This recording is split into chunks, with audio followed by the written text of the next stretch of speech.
of the worker above all consists of the fact that by working for capitalism, he reproduces capital, and by reproducing it, he also increases his own alienation and misery.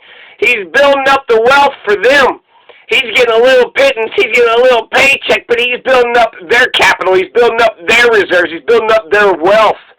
Is he, getting any wealth? He's getting some cash, so he's getting a little bit of wealth, right?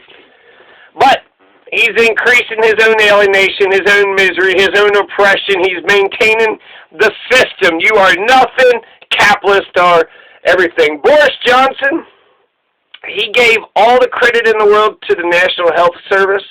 He says the National Health Service saved his life, undoubtedly, and that he owes his life to. So, Britain's healthcare system, according to Boris Johnson, they're conservative, they're Republican, is the heart and soul of the British people.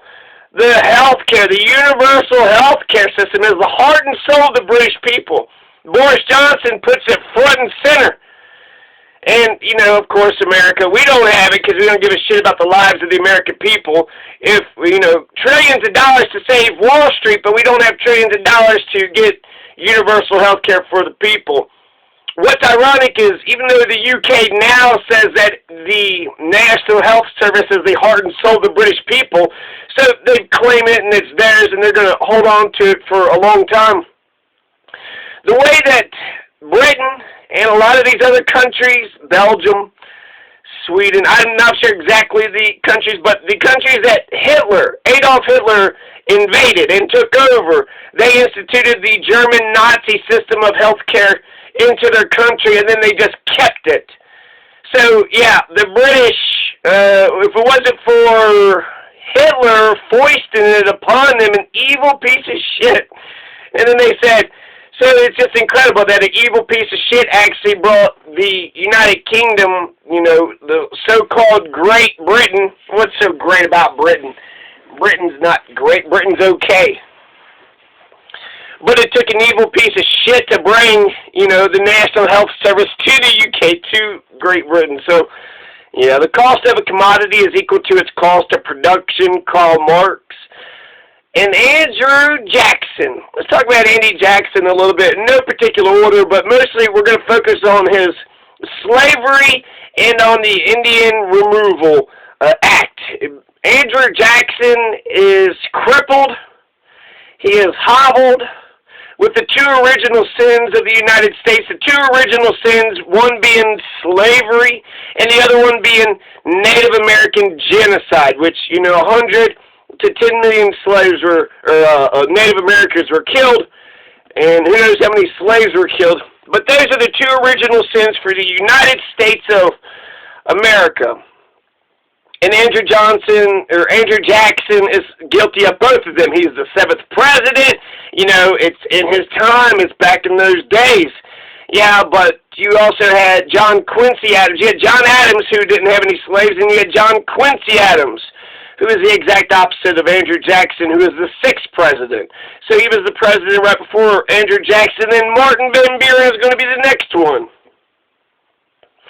So Andrew Jackson's home, his plantation, his main home, which I'm not even for sure which state it's in, but it doesn't fucking matter. It's called the Hermitage. So he's got a 1,000-acre black slave-sustained plantation. Now it's like, a tourist attraction, a national park or some shit.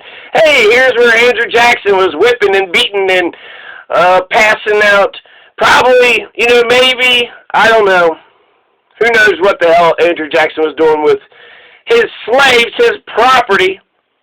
Andrew Jackson forced his 161 black slaves to raise cotton. In 1804, Andrew Jackson only owned 9 slaves when he bought the 1,000-acre Hermitage. So in 1804, he was just starting out. He only started out with 9 slaves. The struggle was real for him. Eventually, he'd have to get 161 folks he'd have to oppress in order to make himself a personal fortune. 25 years later, after 1804, he's going to buy 100 black people to force them into hard labor. So 1804, 1829, well, that's when he's goddamn president. And then 1845, Andrew Jackson owned 150 slaves. He wasn't no George Washington slave driver. The slave driving, oppression, piece of shit. That George Washington had over 300 slaves. You know, George Washington wasn't no Andrew Jackson chump, right? But Andrew Jackson was a slaver for sure, a slave trader to boot, the worst of the deplorable and despicable. A slave trader. Not just a person who says, okay, work the fields, but a person that says, hey, everybody, this human being here is for sale, and I'm going to keep him in chains until you give me some money, and then you can own them like, you know, the slave trader. So that's, you know, Andrew Jackson. He's a slave holder his entire life. And George Washington is going to forgive him in the will and let them go free, but not Andrew Jackson. Now you stay slaves forever and ever. Aaron, he bought Aaron when he was just 6 years old. Andrew Jackson did in 1791. So, you know, before he had 9 slaves, he just had a 6-year-old that had to do, you know, had to work as a mule for him. What's a 6-year-old going to do for Andrew Jackson? So Andrew Jackson had it rough, right? He didn't have the George Washington slaves. He didn't have, you know, at 10 years old, 10 slaves just handed to him. He bought Hannah when she was younger than 12. So he bought, you know, he's buying kids. He bought Hannah, younger than 12, buying Aaron. And Hannah is going to be Rachel Jackson's personal companion.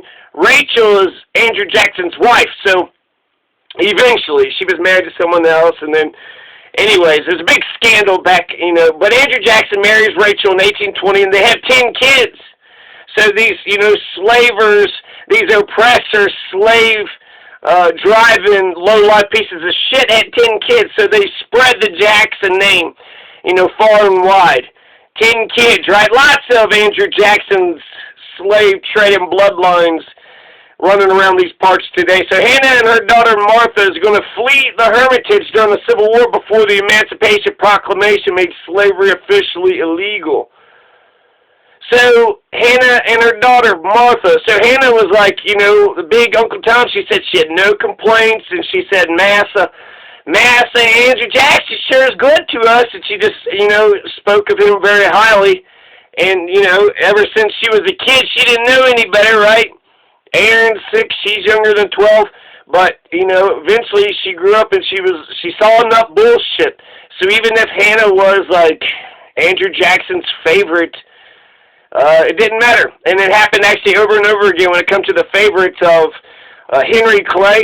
Henry Clay, George Washington, the slaves that ran away from them, they said that they were spoiled.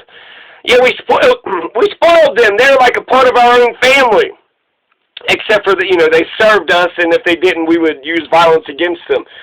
So even the slaves that were treated, you know, apparently nice, you know, better than all the rest, the ones that were spoiled according to the slave masters themselves, they're taken off. They're running away. Hannah and her daughter Martha fled the Hermitage before the Emancipation Proclamation. They just said, you know, they heard the shit was going down. They said, fuck it, I'm out of here.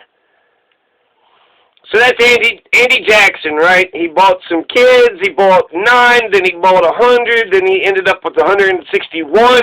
He mainly raised cotton. So he's got this 1,000-acre plantation it says on the website, the Hermitage website, that it was self-sustaining. Self-sustaining. It's like land and corporations just sustain themselves. No, it's sustained by the labor, and it was, you know, the free labor that his violence could extract out of, you know, black folks. Human beings who have a different hue, you know, different hue of skin color. So that's one of Andrew Jackson's original sins. The other Andrew Jackson original sin would be the Indian Removal Act. Now, Andy Jackson, he's going to go all big time with the War of 1812, and even though we lost the War of 1812, he won that battle. And so it was at the very end, after the peace had already been, and we also saved New Orleans, which saving New Orleans, you know, saved Texas and all those western expansion, you know, lands too. So, you know, the Battle of New Orleans, Andrew Jackson, you know, went down there, kicked the British ass, and basically only like 10 Americans died, 2,000 British, they were all wiped out. And so very, you know, huge, major victory for America. War of 1812, total bullshit. It's to kill Native Americans. It's to expand into Florida. It's to expand into Canada. It's to expand into Illinois and all the Northwest Indian Territory. And they killed Tecumseh. So the War of 1812 was terrible. Nothing good came out of the War of 1812 except for maybe Andrew Jackson, if you like him, that atrocious saint. But the Star-Spangled Banner came out of the War of 1812. But yeah, it was a terrible ordeal. So the fact that he won this, New Orleans battle, give America, Americans some pride. We lost the war, but this last battle we kicked, the British ass.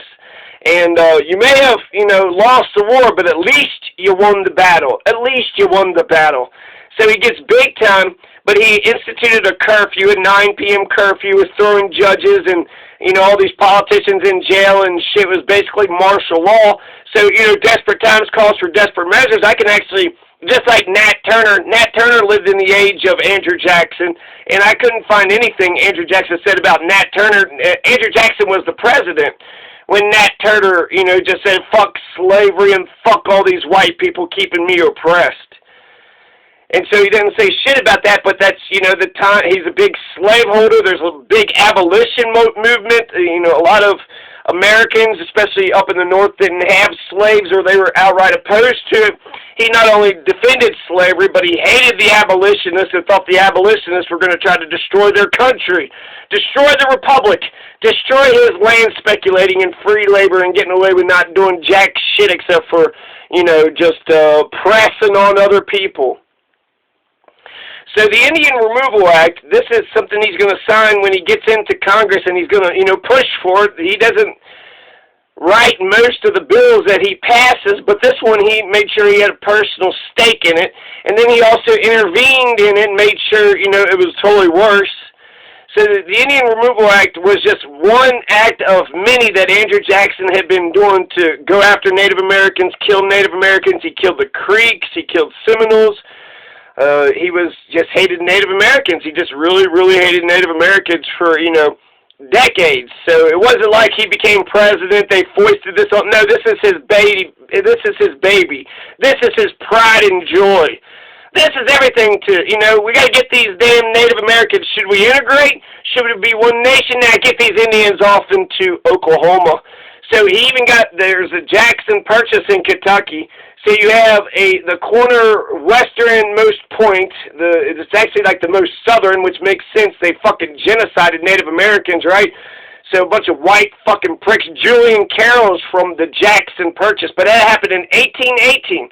Andrew Jackson's going to be president in 1828, 10 years later. So, and then, 1828, and then 1832, he gets elected 2 terms, and then Martin Van Buren in 1836. So, he's in there for 8 years.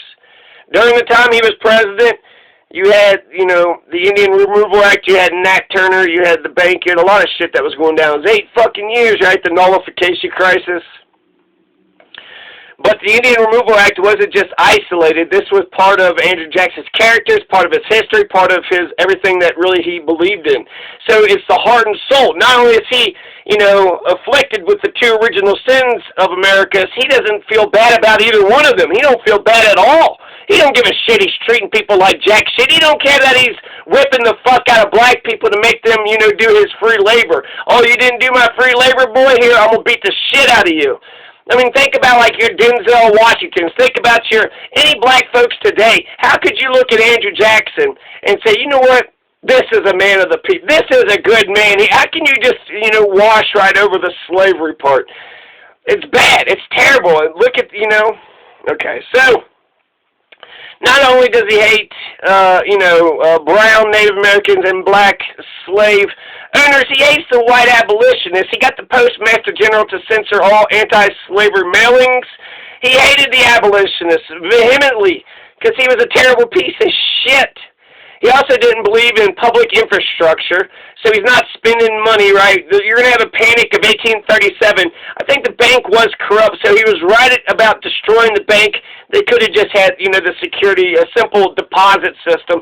Andrew Jackson vetoed the Maysville Road of Henry Clay's.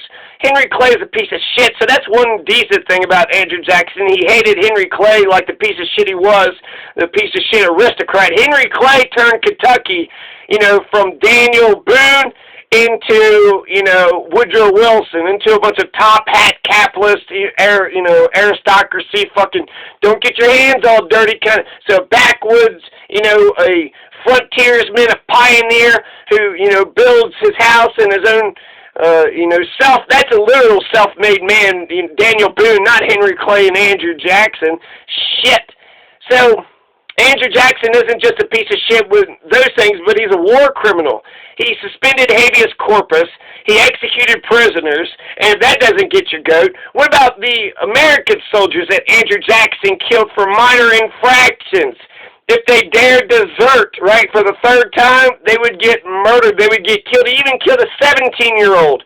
A 17-year-old for running off. So American soldier, 17. Andy Jackson's coming to. I'm going to fight with Andy Jackson. Oh, shit, this shit's scary. I'm running away. Now Andy Jackson's killing me. So, fuck, don't ever get, you know, into Andrew Jackson's, you know, umbrella, his fascist umbrella. That motherfucker ain't going to protect you. He's going to, you know, extract and exploit as much as he can out of you, just like he's doing to his own, you know, to the black folks. You think he's going to treat America any different?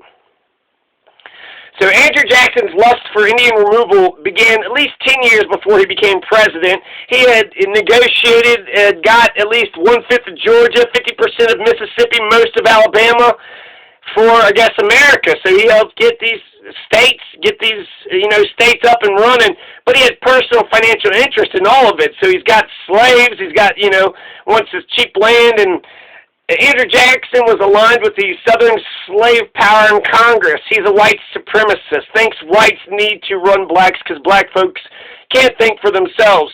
He's a racist white supremacist who appealed mostly to the Southern plantation owners and the slave power in Congress.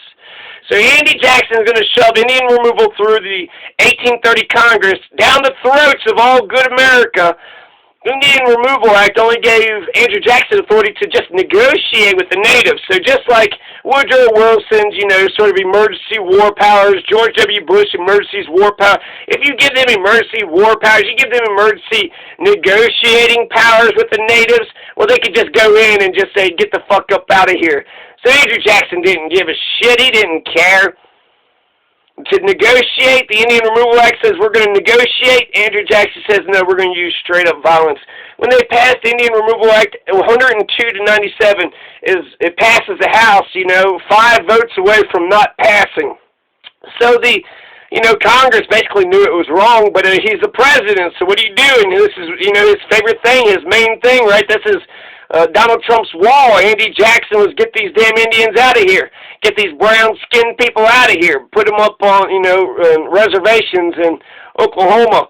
The slave states voted for it, 61 to 15, for the removal. Free states opposed it mostly, 41 to 82. So 82, right, free states, free votes. But there's 41 that says let's do it. And in the slave states, there was actually 15. So I feel like even though the free states mostly opposed it and the slave states mostly were against it, the 15 slave states that, you know, voted against removal, that's pretty brave. That's pretty brave.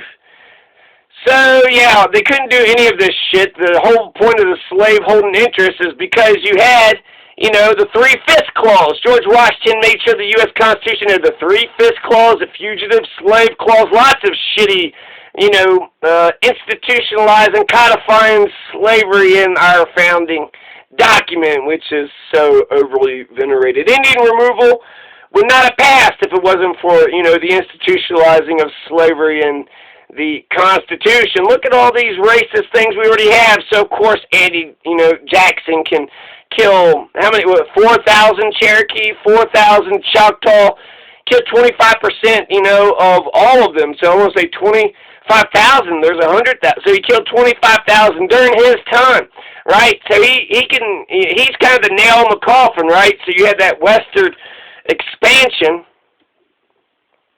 But for Native Americans and white people, no, we're not going to live side by side. We're not going to live in one society, in common friendship and respecting, with mutual interest and mutual respect. Nah, get in your plantation. Go over there to your reservation. So Hitler actually looked at, the asymmetrical warfare against the Native Americans with, envy. Look at how America, handled their Native Americans. So even Hitler is going to look at this shit and say, I'm going to do that to the Jews and to the poor people and whatever, the communists. And so the Treaty of Danson Rabbit Creek, let's talk about right after the Indian Removal Act, okay? So, I only got about a minute. So, okay, that's all right.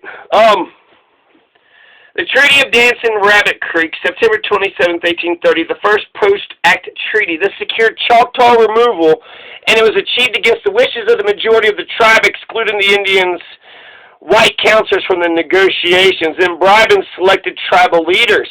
So most of the Choctaw didn't want the Treaty of Danson Rabbit Creek, and look at this, Andy Jackson is talking their language, right? Treaty of Danson Rabbit Creek, right? So they bribed a couple tribal leaders. They gave them money, signed this document. Most of the Choctaw didn't want it. It didn't matter. It's not democracy. They have no rights. They excluded the Indians' white counselors from the negotiations. So, therefore, the natives really had no idea what was going on. It was just, bullshit, sign this. Really, we're coming in and taking all your shit. 4,000 Choctaw are going to die of cholera. A steamboat carrying 611 creeks up the Mississippi River collided with another boat, killing 311 creek souls. So 4,000 Choctaws are going to die of cholera. 311 creek are going to get killed because of this damn riverboat accident, right? You're pushing people on down out west, and now 311 were dead. 311 are dead. Who's going to pay for that? Who killed those people? Nobody. Murder's not a crime. Okay, America, you've been pretty consistent with that. 25% Cherokee died in the Indian removal. That's 4,000 to 8,000 killed. Thousands of Seminole, thousands of Choctaw, thousands of Creek died with the Indian Removal Act. So just to look at the Treaty of Danson Rabbit Creek, September 27th, 1830, this just shows you that the whole, idea that they were going to negotiate with the Native Americans, it was all horseshit. It was all just a big fig leaf for this violent, get the fuck up out of Dodge or else, we're going to murder you. Get in the river, who cares, how you get out of it. People just left with just a shirt on their back. They would leave their houses fully furnished. And so therefore the scavengers, the white scavengers who were harassing, Andy Jackson made sure they would harass the Native Americans who stayed. There's still Seminoles in, Florida, which is amazing, but the Supreme Court ruled against them just, 1999, so who the fuck knows how long that's going to stay. But for the most part, 90 to 90% of all the Native Americans, who were on east of the Mississippi River were pushed across into Oklahoma. And, thousands of people. Even General Wool, W-O-O-L, and Zachary Taylor, future U.S. president, they're generals at the time under Andy Jackson. They're trying to be humane, right? They're trying to be as humane as possible. Andrew Jackson didn't care. Just get it done. It doesn't fucking matter how you do it. Get it done. If it's more cruel, more bloodier for Andrew Jackson, that's better. He wanted the cruelty. He wanted the bloodshed. So Andy Jackson's government allowed Southerners to harass natives to goad them into leaving Georgia, Alabama, Florida, Kentucky, wherever they were, right? Go to Oklahoma, you goddamn Native American, you savage, you atrocious saints. Destroyed tribal governments, destroyed democracy. It's supposed to be, for the common man, not for brown or black man, the common white man, right? Is he actually for the destroyed tribal assemblies, making it illegal for tribes to pass their own laws, denying Native Americans the right to vote or sue or testify in court or even dig gold on their own land? So they couldn't set up their own laws, their own government. They couldn't even participate in the court system in America. So they had no rights in our society, white society, and they also had no rights in their own society. Fucking Andrew Jackson was just going to smash them to pieces. He didn't give a goddamn fuck. And like I said, people say, well, judge him by his own time. No, these are major sins. John Quincy Adams and his daddy didn't have no slaves. John Quincy Adams, he was a president before Andrew Jackson, and he wasn't saying, let's get rid of all these, Native Americans. He was an enthusiastic supporter of government intervention. He believed in building infrastructure. He thought that government could fuel economic development. So whereas Andy Jackson, is going to fuck up with the monetary system and the panic of 1837, I'm sure it had a lot to do with what Andrew Jackson was doing. But I don't actually blame him for that. But that's taxing and being taxed were essential to responsible self-government. So John Quincy Adams had a better sense of government. He believed the country required a modern national regulated banking system, and he thought that government had an essential role in the creation of the educational, scientific, and artistic institutions such as the Smithsonian, National Park Service Academies, land-grant universities. But Andy Jackson, he vetoed the Maysville Road, right? Henry Clay's Maysville, said it was unconstitutional. Killed the bank, said it was unconstitutional. But the postmodern Eisenhower interstate highway system disagrees. So AJ doomed a national transportation system because of his anti-government proclivities. Andrew Jackson, strict adherent to the gold standard, the gold and silver standard, a bimetallic. He understood money, right? He also wanted to save national money to pay off the national debt, and he did. So Andy Jackson's got a very mixed legacy, right? Alexander Hamilton said that a collective debt was a way to Americanize the country, right? Put the debt on the American people, we'll unite, and it binds the people together. What's ironic, Alexander Hamilton didn't even pay the French off for helping the U.S. government defeat the goddamn British red-coated imperialist rat bastards. The French helped America, and we didn't pay our debt back to the French. So yeah, let's just put a debt on the American people to make them Americans, but let's not pay the debt off to our allies who helped us, become a free country to begin with. This $25 trillion debt, America, you feel like an American? You got $25 trillion debt on top of you, America.